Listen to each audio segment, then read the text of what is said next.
Ayun mga kamaster, no? Inaantay lang po natin yung go signal ng ating minamahal na customer upang tayo po ay papasukin dun sa taas sa ating location mga kamaster, no? So kailangan kasi medyo mahigpit po yung protocol dito sa ano na to, sa condominium na to. So kailangan natin syempre sumunod sa anumang mga patakaran upang tayo ay makapasok kasi alam mo naman pandemic ngayon. Okay, so antayin lang po natin yung yung go signal lang ating minamahal na customer. Okay, so ang problema natin mga kamaster, no, hindi pala makakapasok itong natin motor. So ang problema natin yung mga gamit natin kung paano natin dibit-bit kasi medyo marami-rami po ito So ano kaya to, kasi iiwan pala natin itong motor dito sa labas. Okay, then yung mga gamit natin bitbitin natin sa taas. So, bahala na si Batman kung anong pwedeng gawin natin dito. Medyo marami rin pa naman to.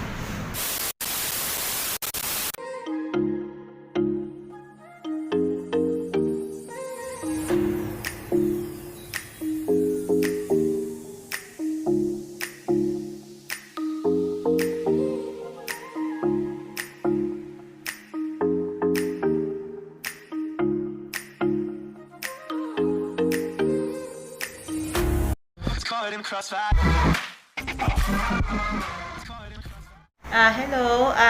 Nakilala ko si Kamaster Marlon through YouTube. So, kasi syempre, naghahanap ako ng gagawa dito sa Samsung namin. Inverter to. So, lumapit kami una sa Samsung na service center. So, ang nangyari, may mga certain troubleshooting din.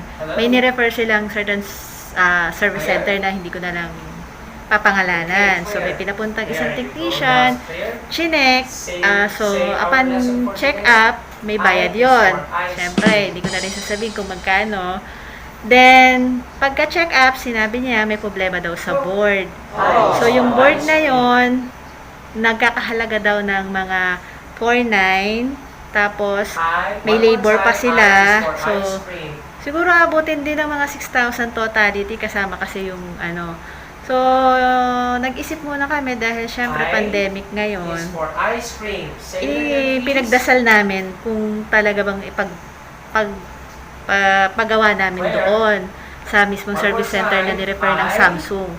So, gumawa kami ng paraan muna kasi syempre hindi maliit na halaga yung 6,000. So, nung naipon na namin yung 6,000 na pambayad, after a week, yon, nakapag-decide kami na ituloy yung pagpagawa sa Samsung. So, bumalik ulit yung technician, may bago na siyang order daw na board. Ang nangyari naman, pagkakabit niya, after 1 hour, kinabit niya yung board, at sinabi niya sa akin, dito kasi sa second ditong ng rep namin, hindi lumalamig. Yan lang talaga yung problema niya. Then, ang nangyari, sabi niya sa akin na kailangan na daw munang dagdagan ng isa pang pyesa na worth 1,000. So, syempre ikaw na umaasa na magagawa na yung pagpunta doon kasi nga is, na siya, may board na, at inassure naman kami na magkakaroon na ng maayos na na serbisyo. At syempre, mahalaga ngayon sa atin ng rep, hindi pala magagawa at kailangan pa rin ng additional. So, nag-decide na lang kami na i-cancel yun. Doon ako nag-decide din na makipag-coordinate at kontakin. Personally, hindi ko po talaga kilala si Ka Marlon. So, syempre tayo, alam naman natin sa social media, mag-iingat din po tayo kasi na magtiwala kahit nagbablog na. So, through the grace of God, talagang pinadala siya ni Lord na pinag-pray talaga namin, naniniwala ako doon. Then, kinontak ko po siya through nag-comment ako, talagang naglakas. Bihira po kasi kung nanonood lang ako, tapos pag nagsasubscribe ako, talagang sinisigurado ko na talagang maayos yung pagkaka-explain ng isang vlogger. So, nung nag-subscribe ako sa kanya, syempre, nag-comment na. Kasi ang hirap namang, hindi kayo magsasubscribe, tapos magko-comment kayo, diba? Parang yun kailangan parehas kayong hindi lang puro yung isa ang kumakabig, di ba? So, nag-comment ako sa kanya, nag-reply siya, at sinabi niya na ang tanong ko kaagad, Kuya, may regarding sa inverter sa Samsung, binigay niya agad yung contact number niya, tsaka yung Facebook niya. So, doon kami pagkabigay nun, hindi ko actually siya minessage. Kasi siyempre, strangers, mahirap magtiwala. Pero, yun nga, kapag pinagdasal mo talaga at ibibigay ni Lord yun, yun, talagang sinabi ko na, okay, sige, ito na, napag-usapin namin ng husband ko na, siya, na siya na yung contact na gumawa. Maayos na makausap si Ka-Master, and pumunta siya po dito kanina, at nagawa niya po yung maayos siyang in-explain sa amin, paano yung, yung sira, ano yung nagiging cause, step by step. Meron po siyang tinatawag na ano muna yung gagawin. Kumbaga nadagdagan yung knowledge ko doon. Kaya, Ka-Master, talagang maraming salamat. And sana yung mga, yung mga subscriber na bibisita sa'yo, mabless mo palalo. At ituloy mo lang yun kasi nakikita ni Lord yung heart mo. Yun. Kaya, kayo po, subscribe and like na din po sa kanya. Yun. Very blessed kami na ayos. Kaya sabi ko nga sa kanya, Kuya, may rep na kami. Kasi halos 3 linggo na po kami talagang walang rep. Puro adobo tsaka daing ang kinakain namin. Yun. Kaya po, yun lang po. Thank you and God bless. Salamat ka, Master.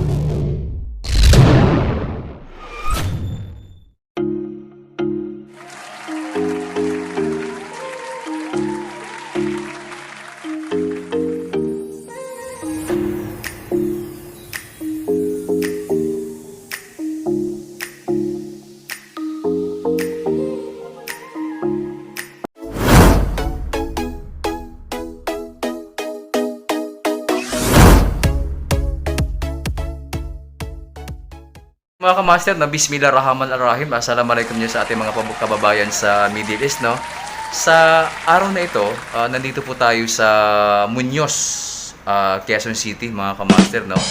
So, kung inyo mapapansin, meron po tayo dito na Samsung. Okay, Samsung na inverter. So, ang problema na ito ay nung nag-fluctuate yung kuryente ay unti-unti nang nawawala yung lamig sa bandang ibaba, no?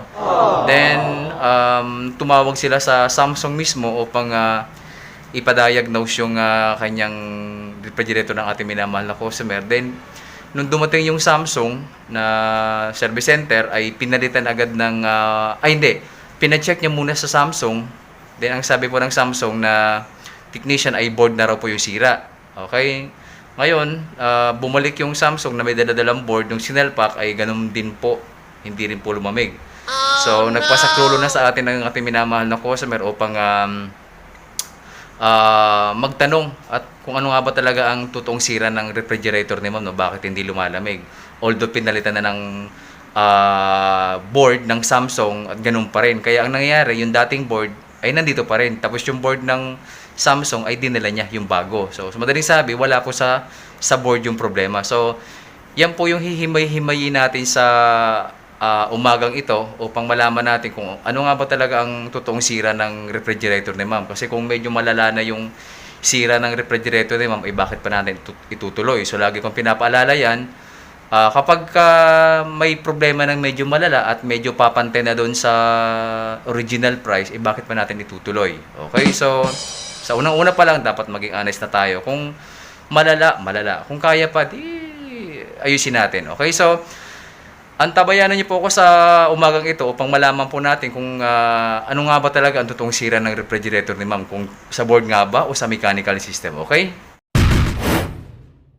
So, ayun mga ka-master, no? Kung ating mapapansin, yung grounding wire niya ay nakalaylay na, no? So, yan yung inabutan natin, no? So, maaaring, sabi ko nga, chinek na rin ng yung technician ng Samsung, no? Dahil nga nagpalit siya ng board. So, nilaylay niya yung grounding wire, no? So, mamaya-maya, bibigyan ko kayo ng magandang tips kung ano nga ba ang, kung ano nga ba ang function nito sa system, sa inverter system, no? Yung grounding wire na to. So, bibigyan ko kayo ng maganda-gandang tips. Okay, so puntahan muna natin sa loob. Okay.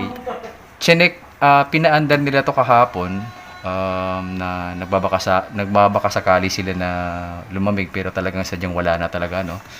So, ito po ay twin cooling plus.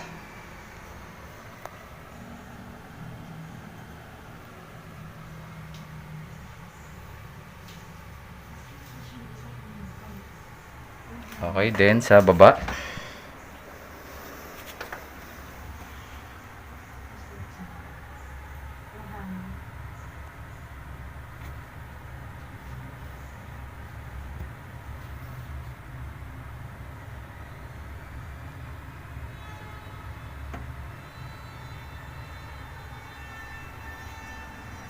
So, ayun mga master, no?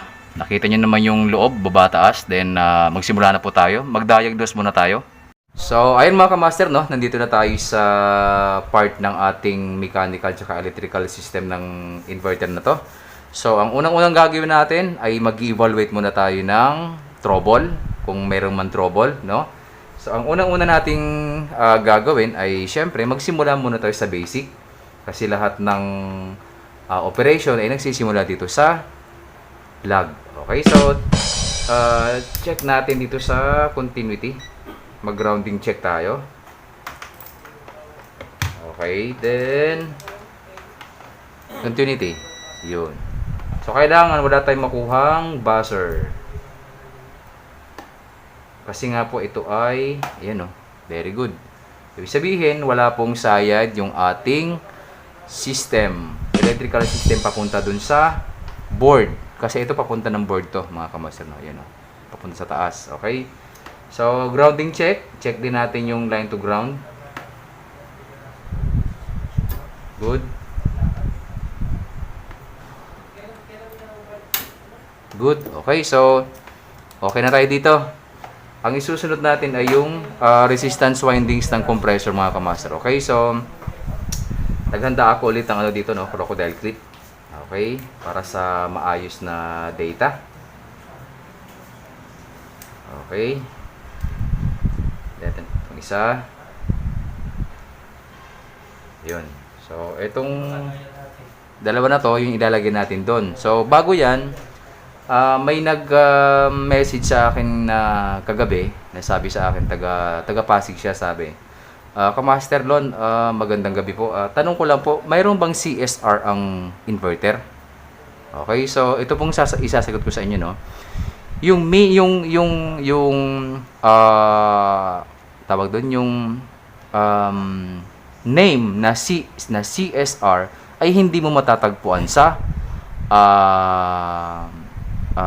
compressor terminal. Okay? Kasi, ang sabi niya, napanood niya raw sa video ko na may, yung inverter daw, CSR ang ginamit kong terms. Tama, CSR nga. Pero hindi mo matatagpuan yung term na yung pinaka-letter na CSR. Okay? Kasi minsan, hindi lahat ng compressor na inverter ay may value na U, V, W, R, S, T, N, O, S. Wala. Okay? Kagaya na ito, wala tayong nakitang ano bang tawag doon? Yung parang trademark nila na U, V, W, R, S, T, N, O, S. Ganon. So, wala. Kaya, ang ibig ko sabihin, no? Kasi ito, ang compressor ng inverter, mga kamaster, ay 3-phase. Okay? So, wala siyang starting, running, at saka common. Pero, wag mo tayo mag-react, no? Pero, mas pinalilinaw ko lang. Okay? Kasi nga, ganito yon. Halimbawa, kagaya ngayon, mag-check tayo. Anong ilalagay kong terms? Doon tayo sa U. Asan yung U?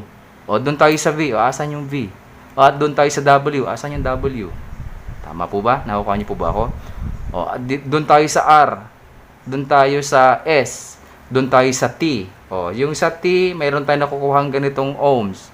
Sa R, ganitong ohms. So, ang akin lang, mga kamaster, ay kung ano yung popular no? Kung ano yung popular na katawagan doon sa windings ng compressor, ayun yung sinasabi ko. Okay, halimbawa, CSR, ganun, no? Yung CSR, ito yung resistance windings value niya, halos equal. So, 'di ba, sa mga manunood, kahit sabihin natin na wala talagang common starting running windings yung ating compressor, anong tawag mo doon? Tama po ba? Nakukuha niyo po ba, mga kamaster? Ang ibig ko sabihin, kaya ko ginamit yung terms na CSR, ay yung kasi yung mas madalas na ginagamit natin pagdating sa compressor. So, kagaya niyan, halimbawa, palitan na natin yung CSR. Sabihin ko, ito yung, halimbawa, ito, ilagay ka na, itong isang terminal, ilalagay ko sa U. At yung isa naman ay sa R. Ito, kagaya niyan, ilalagay ko sa U. Ito isang terminal, ilalagay ko sa V. Asan dun? Wala nga nakalagay na U, V, W. Tama po ba? Hopefully na kukuha nyo ako, mga kamaster. So, wag nating palabuin yung no. Mas pinalilinaw ko nga. Gumagamit lang ako ng terms na popular terms upang mas lalo nating maintindihan yung ating dinadiagnose. Kasi kagaya ngayon, ang sabi kasi nila, dapat UVW. Okay, sige, UVW. Ang tanong, yung UVW ba kaya nyong ibigkasin? European standard po yun, mga kamaster. Yung UVW, ewan ko lang kung mabasa nyo. Yung totoong terms ng UVW, European po yun.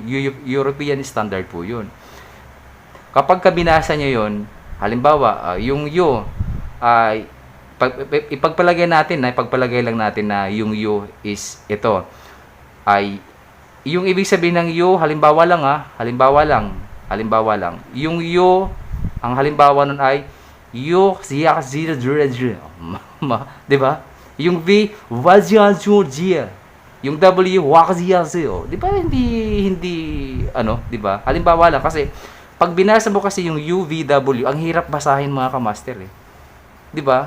Ano mas malinaw? Yung U kasi yung V o yung W o yung common starting running, 'di ba? So, wag nating hanapin yung UVW sa compressor kung hindi naman natin nakikita.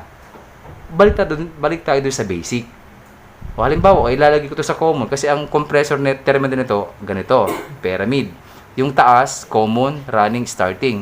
So, kung alin man doon yung sa baba, yung running, kay starting kay running, walang problema doon. Wala tayong pag-uusapan doon. Ang sinasabi ko lang, yung nakukuha nating reading doon kailangan equal, halos equal. Kung ano man ang katawagan doon sa sinabi ko, ano ba, CSR, di CSR. Kung UVW, di UVW. Pero ang tanong, makikita ba talaga natin yung UVW doon sa terminal at yung RST sa terminal? Hindi. 'Di ba? Kung hindi natin nakikita yung UVW doon sa terminal at yung RST doon sa terminal, wag nating ipilit na palitan yung CSR. Okay? Kasi mas popular yung CSR, although hindi talaga yun yung pinaka-function ng windings kasi 3-phase nga siya. Pinapangalanan ko lang, mga kamaster. Sa gayon, meron tayong pangalan doon sa mga terminal. Kasi yung terminal na yung kahit tingnan mo, walang pangalan. Wala doon yung U, wala doon yung V, wala doon yung W, tsaka wala doon yung RST, tsaka NOS. Marami kasing, kasi nga, European standard po. Okay, so, doon sa nagtanong nating kamaster, so, maraming salamat po sa iyo, sir, no? Binigyan ko lang ng kasagutan yung tanong mo kagabi na wala po tayo makikitang symbol na CSR sa inverter. Pero pinapangalanan ko lang po yung para mas madali nating maintindihan. Pinapangalanan ko lang po yung terminal. Pero not necessarily, yun na yun talaga yung nilalagay nating test prod, yun talaga yung common. Pinapangalanan lang natin, mga kamaster. Okay? Kasi, kagaya niya, ulitin ko, hindi mo matatagpuan doon yung UVW, yung RST, tsaka NOS. Diba? Wala eh. So, pinalilinaw ko lang na halimbawa ito, doon sa R, sa common, sa running, o sa starting. So, binibigyan ko lang ng pangalan, mga kamaster. Okay? O ayun mga kamaster, no, ilalagay na po natin to dun sa terminal windings ng ating compressor. So, check natin yung resistance windings ng compressor kung okay pa nga ba, no. So, ulitin ko, ito po ay pag ganun, pyramid po yung ano, no, yung terminal ng compressor. So, papangalanan ko po yung mga terminal na CSR. Okay? So, doon tayo sa common sa taas.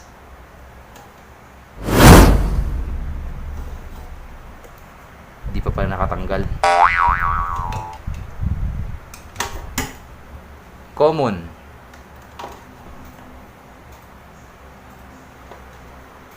Common to running.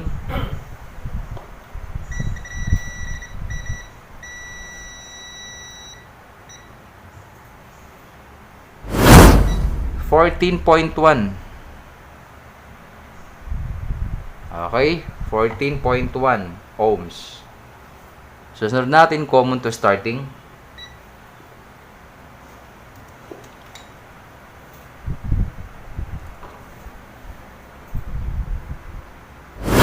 $14.2 ohms mga kamaster, okay? So, nilalagay natin, ang susunod natin, yung common nilalagay natin dun sa running.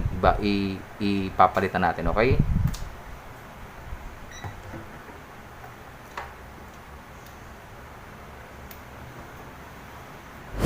.1. Okay, so di sabihin, good yung ating compressor windings mga kamaster, no? 14.1, 14.2, 14.1 mga kamaster. Okay, so okay na tayo dyan. Ang susunod natin ay mag-grounding check tayo sa terminal ng compressor. Iba yung grounding check dito sa linya. Okay? Kasi kanina nag-grounding check tayo sa linya. Pero ang gagawin naman natin ngayon, grounding check tayo sa compressor terminal. Okay? So, set natin to sa continuity.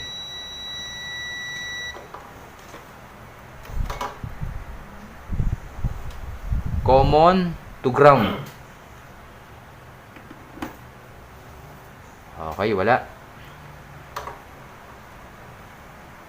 Common to running. Okay, wala. Common to starting. Good. So, ibig sabihin, yung compressor natin ay hindi grounded o hindi shorted. Okay, so, ang susunod nating gagawin mga kamaster ay check natin yung board doon sa taas. Okay? So, ayun mga kamaster, ito na yung pinaka-board ng ating refrigerator. Ito yung pinaka-motherboard niya. Okay? Then, ito naman yung driver niya. Okay. Tingnan muna natin yung ano. Yeah. Mag-continuity. Oh, tama. Mag-continuity check. Continuity check muna tayo. Kasi nga, alam mo na, diba? Ayan, oh. Ano lang. Medyo mahirap lang mag ano.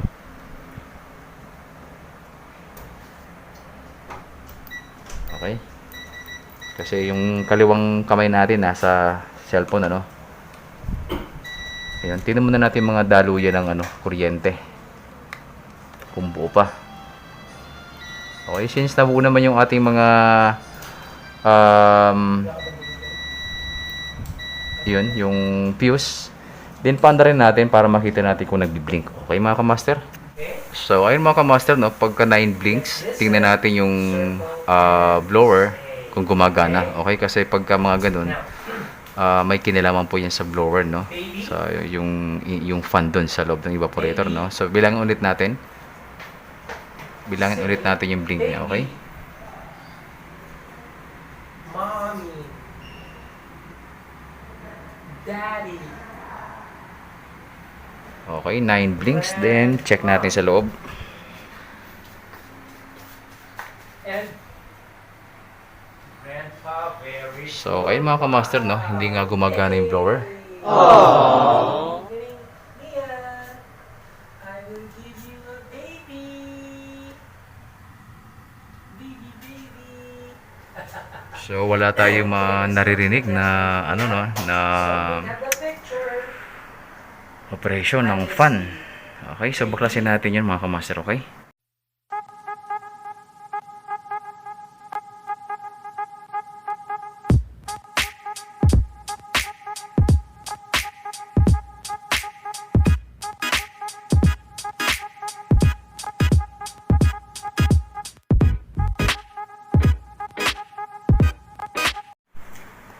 So, ayun mga kamaster, no? Na-pull out na natin tong ano. Tanggal na natin yung takip. Then, hindi gumagana yung blower. Okay.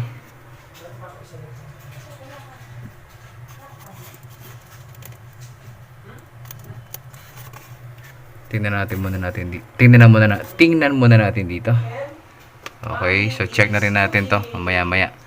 So, paano ba to? Mommy is cooking. Kukunin natin yung ano. Circle.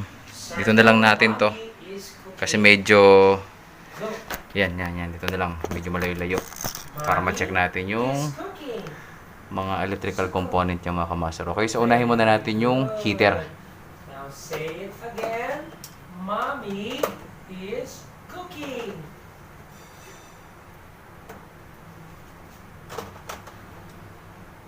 Mommy is So, dito tayo mga kamaster sa ohms. Okay? Very good. Okay, now let's listen.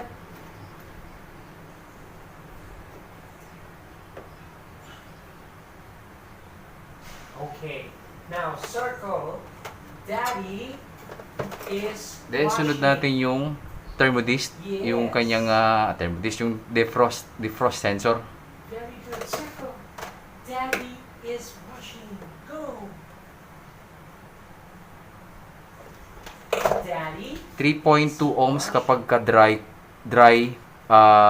mode, okay? 3.2 ohms pagka dry mode, okay? So, sunod natin yung Good. bimetal niya. Now, Mia, say it again. Daddy is washing. Daddy. And one more. Daddy is washing. Yeah, very good. 0.3 mga kamaster, okay? So, ayun mga kamaster, no? Kinabitan natin yung connection ng blower na to, okay? So, ang gawin natin, since nga na hindi gumagana yung blower natin kanina, ang gawin natin, ano lang natin tong door switch, no? Kasi minsan, pag walang contact, ayan, no? Pag walang contact, 1, 2, 3. Mia. yan, i-diin na natin, hanggat maaari, Okay. yan, no? Tapos, kuha tayo ng ano, I will see you again next Screw. time. Thank you very Toto. much. Okay? to. Bye. Don't forget to I-diin lang natin mga kamaster para magkaroon ng contact, no? Kasi minsan, more English lesson. yun, no, yan. Pagka nadiin na natin, Bye-bye. Thank you. Bye. so kailangan, lumubog muna yung ano, yan, oh. Palubugin muna natin yung door switch. Palubugin natin. Para gumana yung, ang hirap naman na itong ano yun, teka lang. Minsan kasi sa door switch nagkakaroon ng problema kaya hindi gumagana yung ating blower. Yun. Basta palubugin natin, yun. Yan. Okay. Yun, oh. Kapag may contact na dito sa door switch, yan, tingin ko gagana na to. Okay, then on natin. Rin natin, plug natin para makita natin na gumagana na yung blower. Okay, check natin. Uy, wala. So, antayin natin na umanda yung compressor mga kamas. Yun, oh.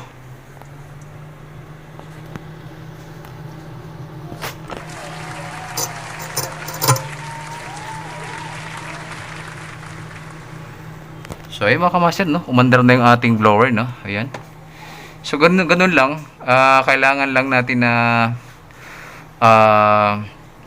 ipindot-pindutin yung ating door switch kasi nga minsan nagkakaproblema, hindi umaabot yung pinaka-switch ng door switch para dito sa blower natin, ano? So, tingnan natin.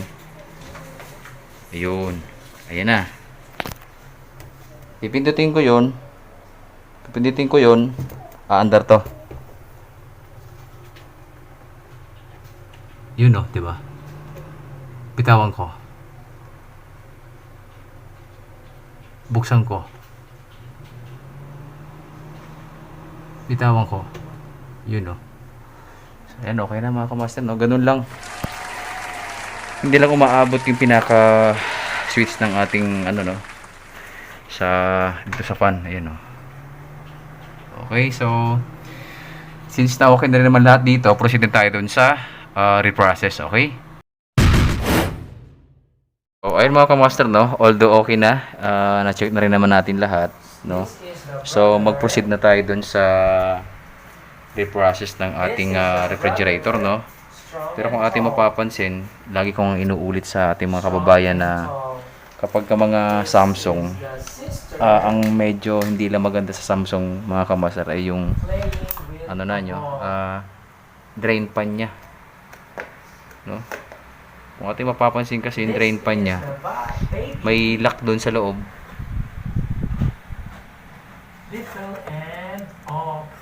Nandun yung tornilyo na lock. Ang problema naman, paano natin madudukot yung kahit gaano kaiksi ng ating screwdriver? Hindi talaga, alam mo yun, hindi talaga maano to, mabubuksan. Eh, alam naman nila na may pagkakataon talaga na maghihinang tayo dito. 'Di ba? So may possibility na maluto to, masunog kasi nga, 'di ba, yung impact ng init, siyempre maluluto ito.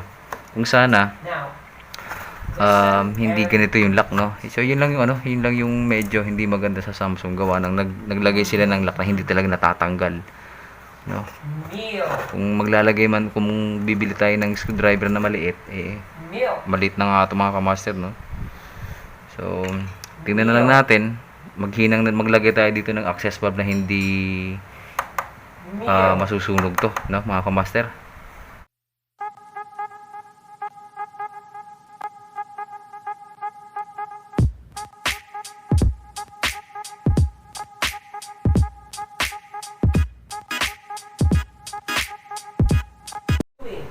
So, ayun mga master, no? Natanggal na natin yung filter dryer. Then, ang gagawin natin ngayon, papaandarin natin yung unit para makita natin kung yung compressor nga ba ay good pa, malinis pa, o sumusuka na ng langis. Okay, so, para magkaalaman, hanggat maaga pa, malaman na natin ang kondisyon ng compressor. Okay, so, plug natin yung unit.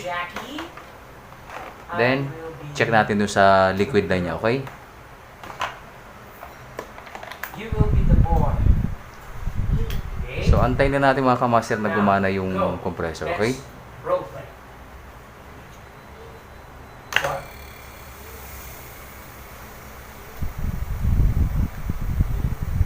Go, Jackie. That's Reed. What are you doing?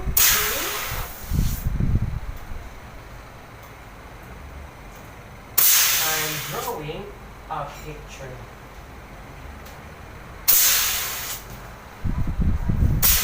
Who is he?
A few moments later. So, ayun mga kamaster, no? Naikabit na natin yung filter dryer.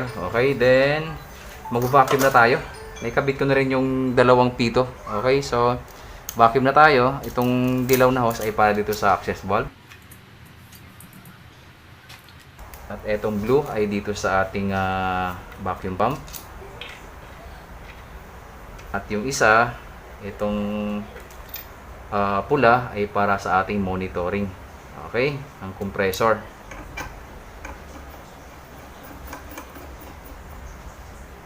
Then siguraduhin na natin ng mga kamaster na mahigpit yung ating mga connection ng hose, no? Para hindi sayang yung ating pag-vacuum.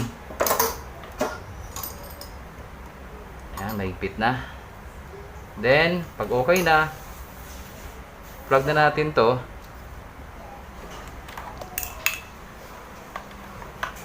Buksan natin to. Then, open na natin tong gauge.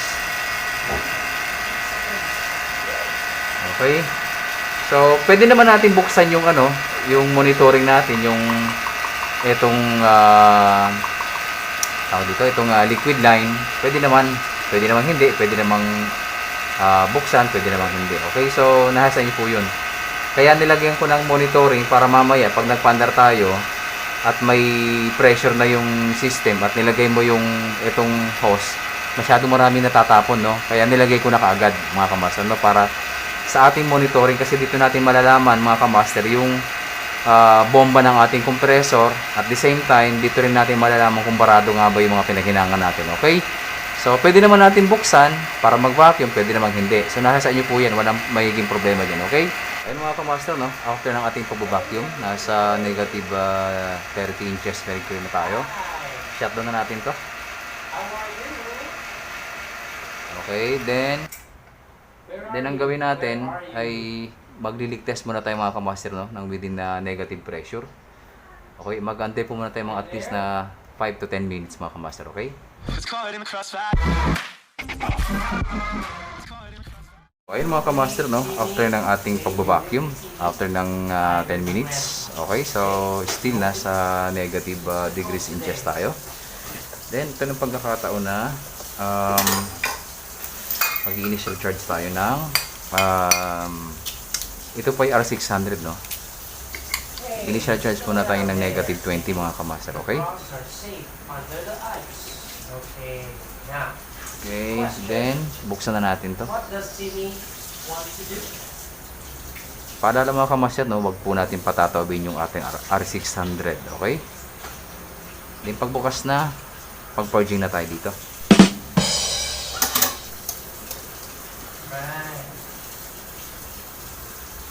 He wants to save the frogs, right? Right, good. Let's go to our next page. Let's continue to read. You will be Timmy, I will be Grandpa. Go.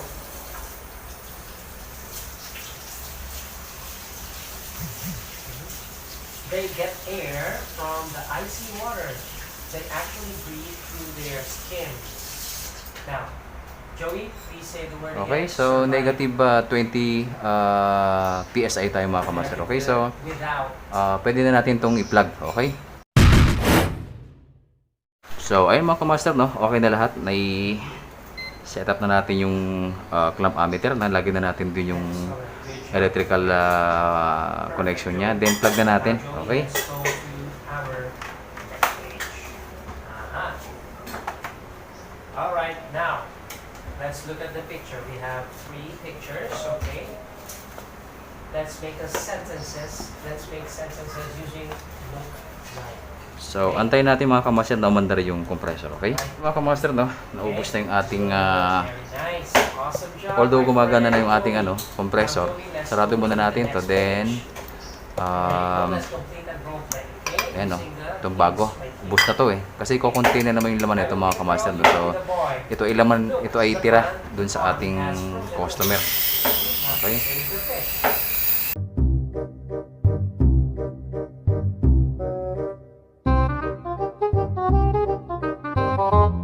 But how can So ganitong paglalagay nito, mga kamaster, no, etong needle, okay, etong needle ay naka pusli dito. So luluwagan lang natin siya, okay, para pumasok yung needle papunta doon. Okay, pausli natin. Ayan o, umusli na. But they will move. Yun. But they are not moving.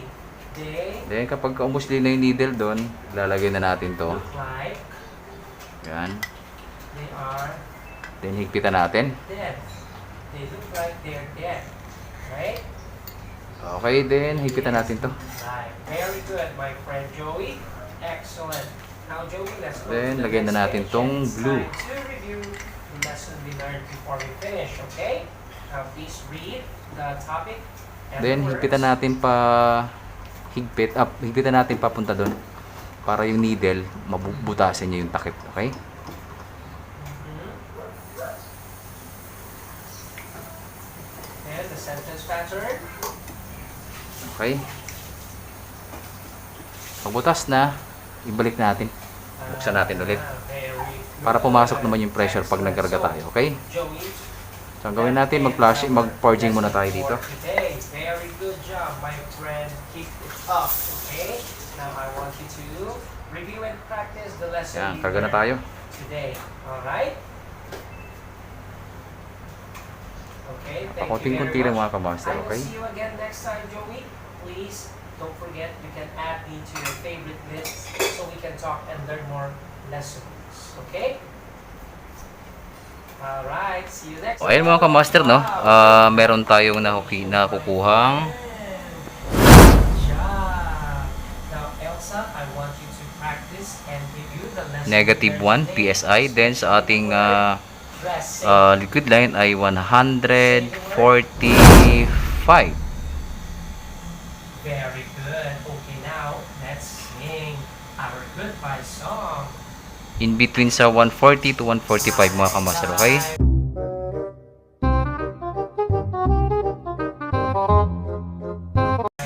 Okay, negative 1. Then sa ating pirahe ay I can stamp my feet. I Meron can tayong clap nakukuha. my hands. I can stamp my feet. 126 mga kamaster.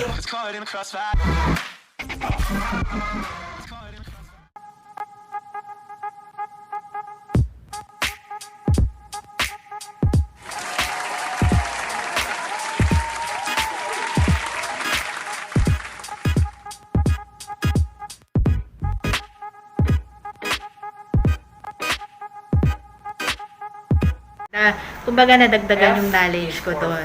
Kaya, Ka-Master, talagang maraming salamat.